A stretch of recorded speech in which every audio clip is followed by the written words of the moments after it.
Bonjour à tous. Donc cette vidéo, on va voir comment on peut travailler les attaques, d'accord? Le domaine donc des attaques en shadow.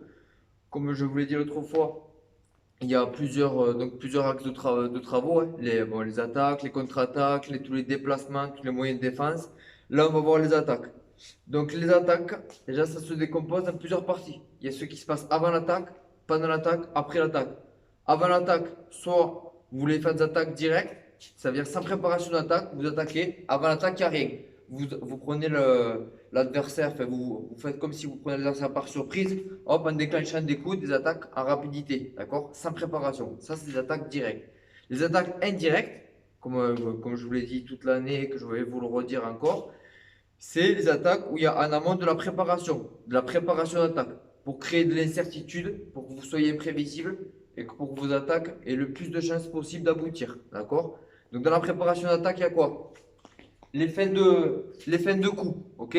Les mouvements d'épaule, les mouvements du buste, d'accord? Les feintes de déplacement.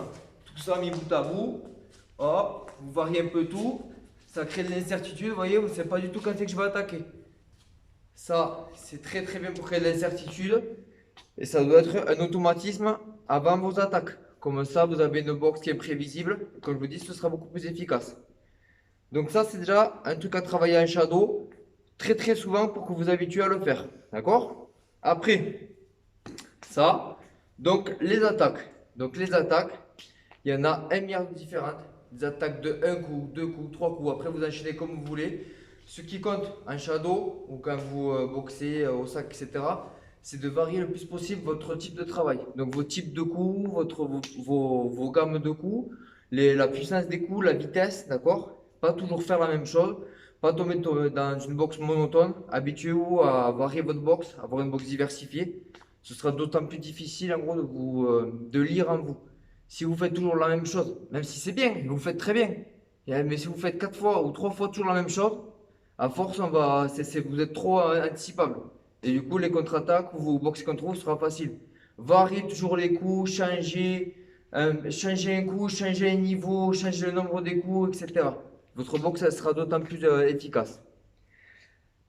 Donc ça, c'était pour la phase d'attaque. Et après l'attaque, d'accord, c'est bien d'attaquer, c'est bien de toucher, comme on dit, pas se faire toucher, c'est mieux. Donc vous attaquez, après, soit vous restez en face de l'adversaire, ou en shadow sur la même place, d'accord. Mais par contre, vous préparez à vous faire contre-attaquer, donc mouvement du bus, etc. Soit vous sortez vers derrière avec un pas de retrait, là vous mettez hors distance, soit vous décalez sur le côté avec pivot, pardon, soit vous pivotez sur votre pied avant, pivot, soit vous partez à droite avec un pas de côté, on connaît. Ok? Donc ça, ce serait bien d'automatiser ça aussi, les sorties d'attaque. Les sorties d'attaque. Donc, maintenant, je vais vous donner 10 enchaînements à bosser. Ok? C'est pas des choses, comme j'ai dit, il n'y a pas d'enchaînement magique. Chacun de vous doit savoir faire différents enchaînements mieux que d'autres enchaînements, mieux que d'autres boxeurs, etc., etc. C'est à vous de les faire au moment opportun.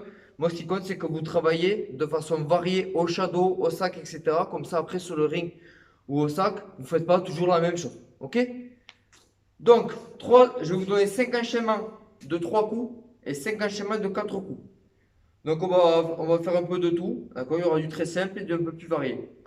Donc, enchaînement de 3 coups. Premier enchaînement. Doublé du bras avant, bras arrière. Ok? Prépare un peu. Un, 2, 3. On bouge bien les épaules. Un, 2, 3. Ok? Très efficace le doublé. En général, on prend le premier direct. On ne s'attend pas forcément à avoir le deuxième direct du même bras qui arrive. Donc, doublé du bras avant, bras arrière. Deuxième enchaînement. Direct, bras avant, direct, bras arrière, crochet du bras avant. Ok? 1, 2, 3. 1, 2, 3. Tout à la face. Troisième enchaînement. Une variation de celui-là. Direct, bras avant, face. Direct, bras arrière au corps. Crochet du bras avant, face. 1, 2, 3. On fait chipper les appuis. 1, 2, 3. D'accord? Quatrième enchaînement. Direct, uppercut, crochet. Ok. Préparation d'attaque. direct, uppercut, crochet. Ok? Cinquième enchaînement, pour pas toujours commencer avec le bras avant. Bras arrière, crochet du bras avant, bras arrière. Bras arrière, crochet bras avant, bras arrière. Ok? Vous voyez, déjà à partir de ces 5 enchaînements, en fonction de vous rajouter un coup, vous enlevez un coup, vous changez le niveau d'un coup, vous modifiez un coup par un autre qui vous plaît mieux, etc. Là, vous avez déjà une multitude de possibilités de travail. Mais là, ces 5 enchaînements sont pas mal. Ok? Maintenant, 5 enchaînements de 4 coups. Alors, premier enchaînement, simple. Doublé du bras avant, bras arrière, crochet du bras avant. Le crochet du bras avant passe très bien avec après le direct du bras arrière, parce qu'on a l'épaule avant qui est passée derrière, qui est armée. On revient avec le crochet. Ok, donc doublé, direct, crochet. Simple encore. 7e enchaînement. Direct, direct, direct, crochet du bras arrière. Ça donne 1, 2, 3, 4. Ok, vous fixez la garde.